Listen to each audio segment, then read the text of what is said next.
I think it is a mistake trying to find the next virtual protocol, trying to find the next token that's going to do a 10x in the next year, because the real opportunity, it's in plain sight, but not that obvious. We can make just as much money with all of those red tokens over here.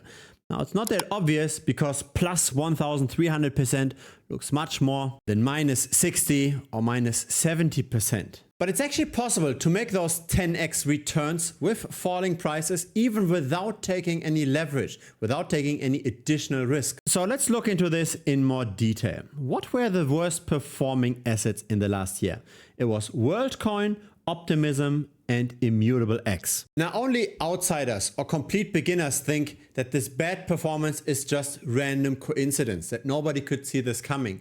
But it was actually possible to see this coming, and here's why. We've actually talked about all three of those tokens in the past on the channel. Feel free to check out those prior videos. But have a look at Worldcoin. This is the circulating supply over time. We went from 500 million WLD in July of 2023 to now more than 3 billion. So a 5x in supply. And it's not just the community that gets those tokens, it's also early investors that might cash out once their vesting unlocks. Let's have a look at Optimism, down 75% last year. The supply of OP tokens went from 214 million, so that's in May of 2022, to 1.6 billion. Again, the supply multiple x'd, and when the demand doesn't grow at the same pace, of course the token has to go down. And you will not be surprised to see the supply of Immutable X. Here it is, a ton of token inflation. That token inflation might come to an end though, so the underperformance might stop in a year or two. Now here's the problem. Crypto is 100% trader versus trader. There are a few winners and there are many, many losers. That's true for the people involved. It's also true for the assets involved. So there are a few assets that outperform massively, like the virtual token did, but the vast majority tends to do poorly. Now, this is not just a thing of crypto. This is true for most markets. The winner takes most. If you're not part of the winners, you are struggling. And while this might look somewhat balanced, it's really not. It's just because the winners are shown much larger over here. The vast majority of those 100 bubbles are red. So this is the performance in the last year. And Bitcoin, by the way, in the last year went up by 50%.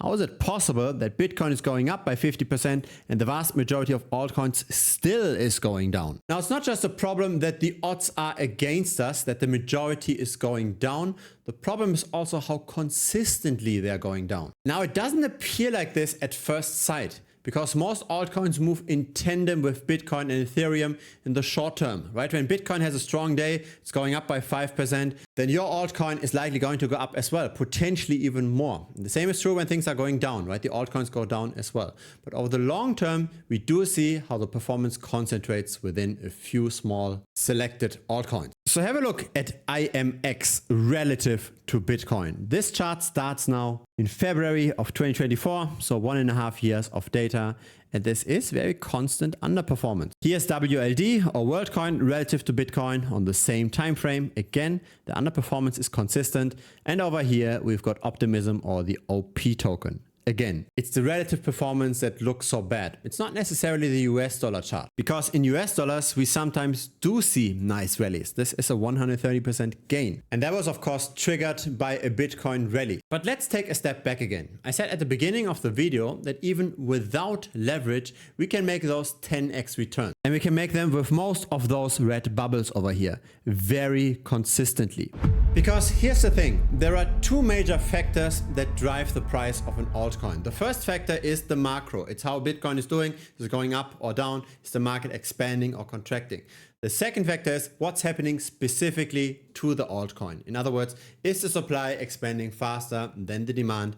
The answer is yes, there's likely going to be underperformance. Now, the overall expansion and contraction of the market isn't that easy to time. Otherwise, everybody would sell Bitcoin over here to buy it back in again over here, to sell it here, to buy it here. But it's not necessarily that easy. But imagine instead of betting on this chart, you are betting on this chart. We're looking at the same time frame here. This is also a chart of Bitcoin, but it's not Bitcoin in US dollars, it's Bitcoin relative to Optimism. So what we're doing here is we are betting on Bitcoin going up, and at the same time, we are betting on Optimism going down. And we are canceling out all of the macro volatility, all of that expansion and contraction of the overall market, because we go long one thing, we go short one thing. So if the market is expanding, nothing net happens to our position, but we are only playing the micro. We are only playing that one asset does better than the other asset. And so when we do that, right, when we long Bitcoin and we short optimism, and let's say we did this for the last 12 months, we are looking at a performance of 491%. We just have to maintain a one-on-one leverage. Here is Bitcoin relative to WorldCoin. That's an outperformance of 588%. And here is Bitcoin relative to IMX, an outperformance of 540%. And so all of those red bubbles that indicate we can only make 70% or 60% in the year if we bet on falling prices, that's not true. If we maintain a one-to-one leverage, we can make a 4 or a 5x, and we don't have to pick SUI. We don't have to pick XRP. We don't have to pick the few winners. If we are smart how to set up our portfolio, we can have the odds in our favor. We don't have to pick the few winners. This is what I believe this is all about. We have to find a strategy that consistently beats the market, where we actually are in the driver's seat. Now again, crypto is player versus player, and we have to be smarter than most people. We cannot take the same approach that most people do. Most people just look at what's currently hyped, where's currently momentum, they buy that thing, they get burned. They might have a portfolio of like 5 or 10 altcoins to diversify, but there's pretty much no diversification anyway because the assets go up and down at the same time. Most people make those mistakes. But then on the other hand, most people also agree that a lot of crypto is just scams, right? A lot of crypto is just the insiders and the team making money. And this is simply a strategy to be on the right side of crypto. It's to be with the insiders, with the team. The team is making money by exiting a token because the token supply expands. We can also make money from those falling prices, at least relative valuations, right? We can still do this even if the market as a whole is going up.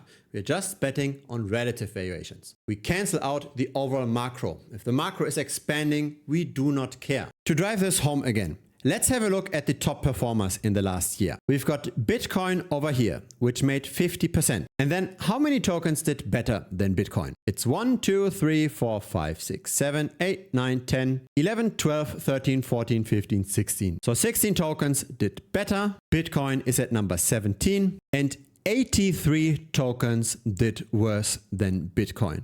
Most altcoins underperform Bitcoin most of the time, even in a bull market, even when everything is going up. That's the misconception most people have. Most people think that when Bitcoin is going up and when everything is bullish, that the altcoins on average should go up more because they're more risky, right? There might be some inherent leverage in altcoins. And while this might be true, there might be more volatility, it doesn't mean that most altcoins outperform Bitcoin during a bull run. It's not true. Now the thing is that betting on relative valuations is not as straightforward compared to just buying a random meme coin on a centralized exchange. We have to understand the platforms, we have to understand risk mitigation, we have to figure out how to do this properly and responsibly. And because of that, I've created various tutorial videos on the topic. How to use perpetual futures on Hyperliquid in this case to bet on relative valuations. How can we win in bear markets by shorting altcoins? We're not doing this now. I'm medium-term bullish on crypto, but betting partially on falling prices does make sense when the team is cashing out all the time. What kind of target allocations should we have in a portfolio? What are the expected long-term returns? There's actually more than 100 tutorial videos in the membership. The link is down below. It's thebitcoinstrategy.com. Now the target is that the membership is profitable from day one. So I don't expect everybody to watch all of those videos and then trade by themselves. I am also sharing my own trades. So here's the last one that I've just closed. I have shorted Solana relative to Ethereum.